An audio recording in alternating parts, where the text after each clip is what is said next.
Assalamualaikum warahmatullahi wabarakatuh. Perkenalkan, nama saya Nur Apriani. Saya adalah salah satu mahasiswi STI SMB Bandung Business School di Prodi Manajemen dengan NPM 101201660.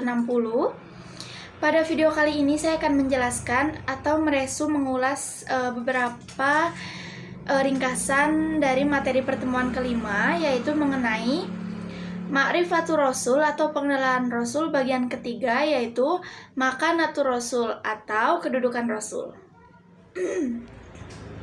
Teman-teman, sebelum kita membahas mengenai kedudukan Rasul, kita harus tahu dulu ya apa itu Rasul dan pengertian Rasul. Jadi, Rasul adalah seorang laki-laki atau manusia pilihan Allah yang diberi mukjizat dan juga diberi kelebihan dan diberi tugas, yaitu tugasnya adalah menyampaikan wahyu dari Allah Subhanahu wa Ta'ala yang akan disampaikan lagi kepada umatnya. Kedudukan Rasul yang pertama yaitu sebagai abid mini ibadillah atau hamba di antara hamba-hamba Allah.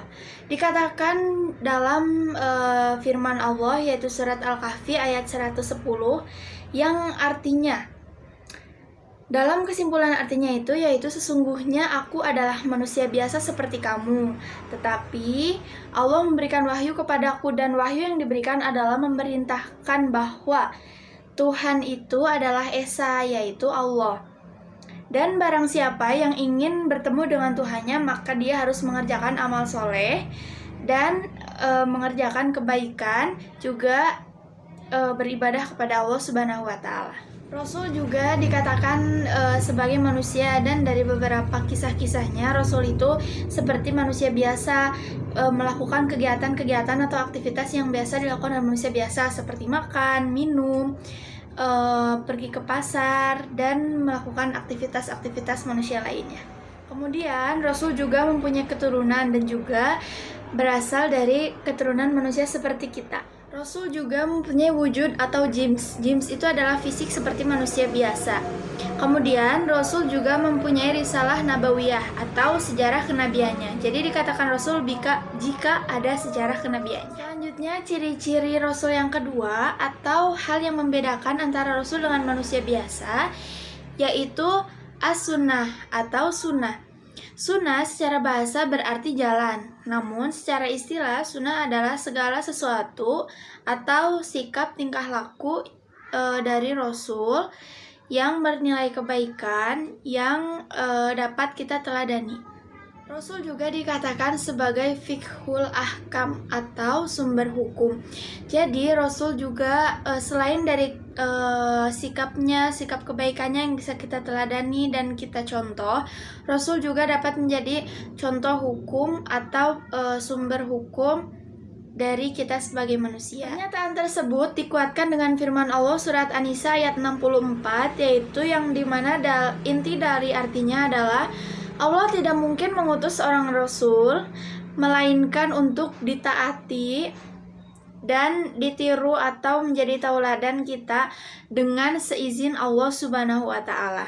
Kemudian Rasul juga mempunyai tugas yaitu sebagai tabligh risalah atau yang menyampaikan risalah-risalah dari Allah Subhanahu wa Ta'ala. Oleh karena itu Rasul diberikan atau diberi wahyu oleh Allah Subhanahu wa Ta'ala, yaitu bertujuan untuk disampaikan kembali kepada umatnya. Firman Allah surat Al-Jin ayat 20 bahwasanya Rasulullah telah menyampaikan risalah Tuhannya, sedang ilmunya meliputi apa yang ada pada dirinya, dan mereka menghitung segala sesuatunya satu persatu. Rasul juga mempunyai tugas yaitu sebagai abdul amanah atau menunaikan amanah, yaitu para Rasul menyampaikan amanah yang dipikulnya atau yang Allah berikan kepadanya dan disampaikan dengan sebaik-baiknya kepada umatnya, juga menjalankan apa yang diperintahkan oleh Allah Subhanahu wa Ta'ala dengan sebaik-baiknya. Rasul juga dikatakan sebagai imanatul umat atau pemimpin umat.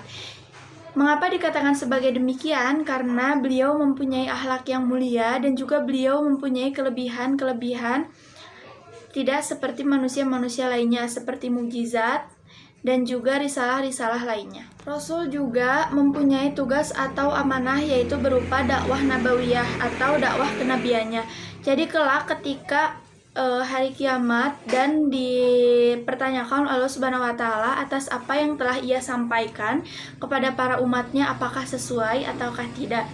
Jadi Rasul akan bertanggung jawab atas umatnya kelak. Mungkin cukup sekian yang dapat saya sampaikan mengenai resum materi pertemuan kelima, yaitu mengenai kedudukan Rasul. Semoga dapat bermanfaat dan dapat dipahami. Mohon maaf bila banyak tutur kata yang kurang berkenan atau mungkin penyampaian saya yang kurang tepat.